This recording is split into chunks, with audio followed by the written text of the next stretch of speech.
Do you guys ever actually stop and ask yourself if there's justice in the world? I think about that quite often, right? I mean, we watch court TV, we watch cases unfold, we watch movies where justice supposedly happens.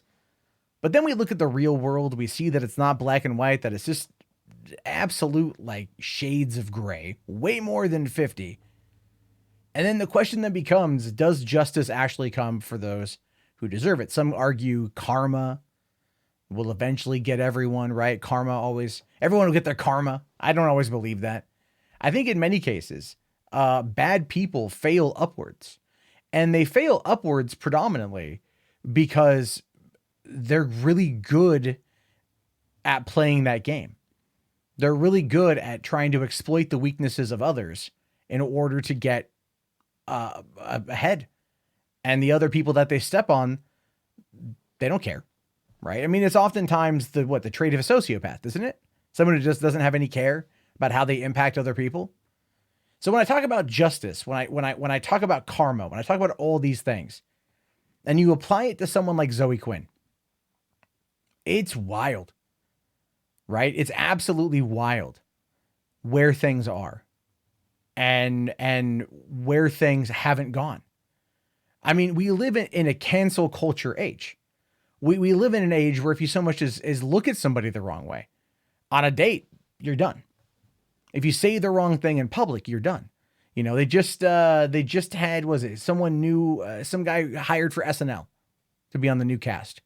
And already there's a hit piece out for this guy. He said something a while back that they're trying to argue is racist. And I listened to it and it definitely wasn't good, but we also don't know if he's acknowledged it, if he's apologized for it. Again, we live in this age where like cancel culture comes for you. And there's once that tidal wave is at your doorstep, you almost can't really get away from it. You can survive and keep going, but things are never going to be the same ever again. And that's just the way it is. People have to rebuild. And oftentimes when it comes to cancel culture, we find ourselves looking at scenarios where things maybe aren't what they appear, right? Facts get skewed in the media, things along those lines. One narrative gets set. This happens. It's not good. We should always require more integrity, more digging, everything else. But people have lives and they want to keep moving on to the next thing. And that's why cancel culture, as in the state that it is so toxic and it's so terrible and what it does to people. But when you look at someone like Zoe Quinn, she hasn't been canceled. In fact, she's continuously failed upwards. It came out today that she's going to be writing a comic for DC, and she got hired to write a comic at Marvel, and she wrote that god awful goddess mode for Vertigo that like ended up being one of the last new comics that came out before that entire imprint was tanked due to low sales. How do you keep failing upward when you're as bad of a person as she is? That's what I don't get.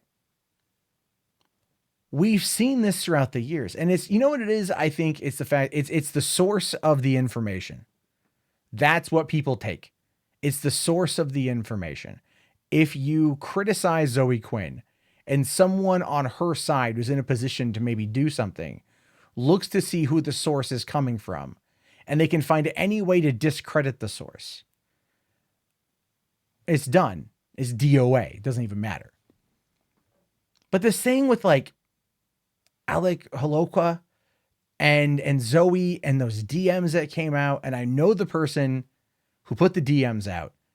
It's the same person who sent me the Zoe post years ago. So as soon as I saw those DMs, I knew exactly who they were from. And I was mad when I read them because 5 years ago, I had no knowledge that exists. I had no idea who this guy was. And I put out there and I said, what if he would have come out 5 years ago and said something? What if he would have stood up next to Aaron Joni and said, no, we are the victims here. We have been used by this person. We have been absolutely used and abused and discarded by this person. And guess what? With both of those people, both of the same MO played out on Zoe's part. She didn't have time to silence Alec like she did Aaron because Alec killed himself. And looking back on those DMs, we can see that there's a lot there. That really does. I mean, it doesn't absolve him, exonerate him. I want to be clear about that. But it throws a wrench in her story. It absolutely discredits her as a witness and discredits her story. And no one is caring. No one on her side is going to care because they don't want to get on Zoe's bad side. Zoe is like the Baba Yaga of indie gaming. She can't be touched. Ultimately, she keeps failing upward. She wrote a book, came out 2 years ago. In the first couple chapters, when she got to the Gamergate stuff, she lied about me 3 times. I looked into the possibility of a defamation lawsuit, but there wasn't enough there. My name wasn't used, just a description of my avatar. That's it. So there's nothing there I could have done. Even though I proved on video 2 of the things simply didn't exist. None of it matters. She's able to act with impunity. She sits there with Alex Lifshitz. They create Crash Override. They get it funded by Anita. They do nothing with it that's public facing. They keep it private so people can think, oh, they're doing something good. Later on, we find out through people who used to work for them that they were terrible, that they withheld paychecks and things like that. Yet they keep failing upward.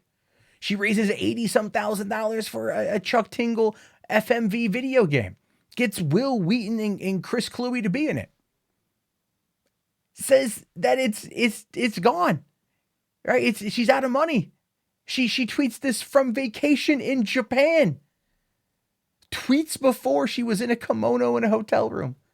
Like, look at my banging kimono. Gets hired to do goddess mode over at Vertigo. Now Marvel at NDC. There was talks about the Gamergate movie. Amy Pascal optioning her story at Sony. And then the subject, like somehow the idea of Scarlett Johansson playing Zoe Quinn popped up. Like, those conversations took place.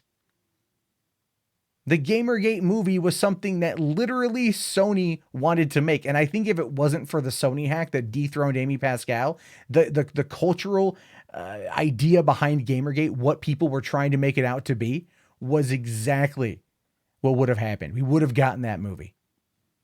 And who knows, at this point in time, that could have happened. You know, it just, I mean, that's the thing. It keeps failing upwards. We don't know Alec's story, but it doesn't matter. He's dead. We'll never get his side of it outside of those DMs that leaked. It's just weird. 5 years of this. And there's more with her. If you know her, it goes back further than that. Of this manipulative, evil person who has been able to continuously fail upward. I'm not calling, you know, I wonder if there's ever going to be justice, you know, like legal justice, social justice. Will there be a warrior who can take up the mantle to actually fight for what's right and to actually call her out for the things that she's done, that there is verifiable proof of her having done? Even now, her connections to Reddit are silencing the story from going further. People posting the post-millennial link that has the DMs. It's getting auto-filtered by Reddit. We know that she's got connection to Reddit mods. This was the case in August of 2014, the day my video was DMCA'd, when people were talking about her on our gaming and tens of thousands of comments were deleted. As we found out later on, Patrick Klepek was good friends with one of the mods from our gaming, and him and Zoe were talking to that guy publicly on Twitter. The corruption knows absolutely no bounds.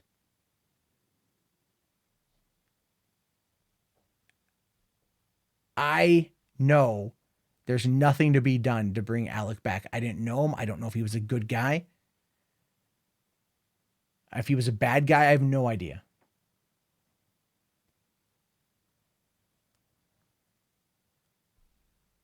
But he's gone. And we'll never get to hear that side of the story. We'll never get his truth. All we have are his words from 5 years ago. 5 years ago. That could have been used to back up Aaron's story even further and show that this is a pattern. All I can hope for now is that any other victim of Zoe comes forward and talks. Because eventually, it will have to be enough. Eventually. In the meantime, I'm not really holding my breath, you know? Anyway, do you guys ever think there'll be justice?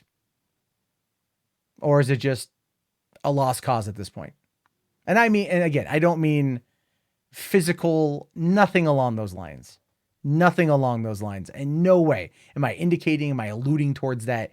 No, at no point. This is a legal or a social thing that I'm talking about. Lives have been destroyed for less. They've been destroyed for less.